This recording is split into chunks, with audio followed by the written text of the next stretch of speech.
kids for standardized exams that most of them are never going to use again. But you ask them, Letitia James from Brooklyn is the New York State Attorney General.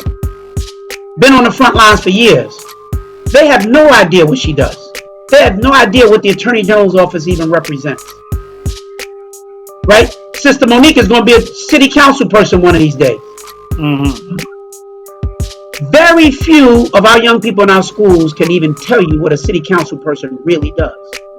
Mm. If we want to do standardized exams, we should do standardized exams on that. Well, what are the levers of power in our community? How do you make stuff happen? My father told me as a little boy, he said there are three kinds of people. There are people that make stuff happen. There are people who watch what happens. And then there are people who wake up and say, hey, what happened? Right? Far too often, we are preparing children who wake up and say, hey, what happened? There's a reason why just a little bit more than half of the United States population were eligible voters even vote in presidential elections. Bill de Blasio became the mayor in New York City with just less than 20% of eligible voters voting. Think about that. And people would say it's because we're apathetic, we don't care. That's not true. We're not informed, we don't know. We should have kids in our schools who are paying attention to all the issues of the day. So anytime there's an election that's getting ready to happen, we're getting ready to have a mayoral election a year from now. We're getting ready to have a presidential election. Kids should be studying those issues. What are the positions that Joe Biden has taken? They know they don't like Trump, but what are you voting for? If a Monique Waterman is running to be a city council person, what's her platform versus somebody else's? Kids are not studying these issues. They're doing school. I saw 9 months ago, young people came out all across the world to protest climate change. To say to adults, y'all screwed up this planet. And now we have to inherit this place. And we want a planet that's going to still be here for us. And they were making their voices heard. You saw almost no black faces. Because those young people are being prepared to be the leaders of this world. Our kids are being prepared for compliance. How do we do school differently? How do we demand that we do school differently so that we're not just spending all day, every day preparing kids ad nauseum for more and more and more standardized tests and teachers who will tell you, I would get to that other stuff, but we don't have any time because the curriculum says all we're supposed to do is get kids ready for the test. We got to blow that up. And we got to say, we're going to renorm what this system is, and we're going to educate our kids in a different kind of way. That's what's necessary. That's what's required. You know, that's an excellent segue because I know that, you know, we've been talking about this on the parent-teacher check-in about how, you know, there was a right before the pandemic, a lot of schools were engaged in this thing called, a lot of people were getting together and they were trying to fill out a proposal by the Gates Foundation for the reimagine of schools, reimagining schools, imagine schools, things of that nature. And now the school has shut down, and we know that even when we come back, it's going to be never the way it quite was. But I often feel like it's an opportunity for us to reimagine now, not the school, but the school system. And you sit at as one of the people on the task force for the reopening of schools in whenever that happens. What are your thoughts? What are some of the conversations and recommendations that you're making in terms of reopening of schools in New York City? So I got asked to be a part of this panel that Mayor de Blasio announced and organized, and there's about 40 leaders, corporate, not-for-profit, education leaders from all around New York City, a lot of big names, the president of Columbia University, the president of the Children's Aid Society, Robin Hood Foundation, just a whole host of different people who were asked to be a part of this, right? And so it's moved a little slowly.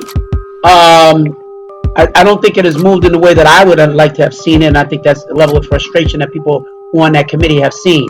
I think the biggest frustration that I have with it, and I think they're trying to do the work. We had a presentation that was given to us the other day that we were asked to kind of respond to, and it wasn't a plan as much as it was a host of questions. But I had developed a host of questions myself because I spoke to about 25 different principals from all over New York City over the last couple of weeks with the intention of putting a document together and a report to submit to this committee and ultimately the mayor's office to say these are the things that school leaders, George, are talking about, right? Because what I found was that school leaders, superintendents, principals, have really not been engaged in these conversations around what it's going to take to return to schools. I had people call me and say, listen, man, we're very happy that you're part of the panel, but tell us why are they talking to the president of not-for-profit organizations and they're not even talking to us about what it's going to take for us to return to schools, you know? And as somebody who was a principal, New York City principal for 11 years, I know how that feels. That some other folks are off in the room planning for something that you're going to be held responsible to execute. And yet you didn't even let me in the room to help offer up my thoughts and ideas around how to do that for my school. So principals get offended by that kind of lack of respect and engagement. That's leadership, that's vision, right? So the folks who I talk to, Shango, you know, we're talking about, in a real sense, what does social distancing look like in school? It's almost an oxymoron, right? I mean, how do you really have real social distancing in school? What are the issues you're going to have to deal with when parents who are saying, I'm not even sending my child back to school until they develop a vaccine, right? What about the teachers that we have who have pre-existing conditions, who are saying, I don't want to give up on my kids and I need my job, but I can't come back into a building until there's a vaccine. I'm prepared to do this virtually, and how we continue to build the level of training and support that all the teachers are going to need to continue to be better, even at the virtual work that we're thrust into, right? Is it a one-size-fits-all mandate that's going to come from the DOE, that everybody's got to do this? There's a big difference. If you decide, one of the things that have been talked about is flexible scheduling. Some kids come to school on Mondays and Wednesdays, you split the school population in half, right? And other kids coming on Tuesdays and Thursdays. Some schools are saying, have a group of kids come to school Monday through Friday, and the next week it's a new group that comes in. And that's your A group, your B group. Lots of different ways to kind of look at that. Are schools going to be allowed that level of flexibility? Or are they going to be told this is the way that it has to be? This is the flexible scheduling that we're doing? Or are they going to allow you as a leader to kind of come up with your own plan, right? They've not nailed the answers to a lot of these kinds of things. The social emotional supports for students and for teachers, right? The considerations for students with disabilities, where I think they're looking to do everything they can for students with disabilities to get them in school, get them back in, and that they would be there every day, not even be part of an A group, B group, because they just need as much intensive support and counseling as we can possibly provide for them. How do you feed students in school? Do we, if we want to avoid the crowds? Are we having the school, lunches in our classrooms? What about issues of ingress and egress? In the building, out of the building, through the stairwells? If we're saying that we need to be washing our hands several times a day, most schools don't even have enough soap in the buildings as it was. Now we're facing hundreds of millions of dollars worth of budget cuts. What is that going to look like? How are we engaging the families and the parents, even in these conversations? See, the school system always talks about parent engagement, right? Now we're in the middle of a straight crisis. And you think parents are fully engaged in this conversation? No. Because that's when the system tells you truly what they believe about you. See, it's easy to talk that stuff when things are in its normal state. When you're in the middle of a real throwdown, if you're brought to the table, then you know you are truly part of the value system. If you're not, then you know exactly how they feel about you. Can you hear me? Yes. All right. So when it comes to the parent-teacher check-in, we got one question, and this is the litmus test. Are your top 5 MCs, and go. Oh my gosh, man. You should have gave me a heads up on that one. But listen, man, I'm old school, right? So you know, so my folks come from back in the day, you know, with so LL is one of my guys. Certainly came up with LL. Run DMC, Run was my boy.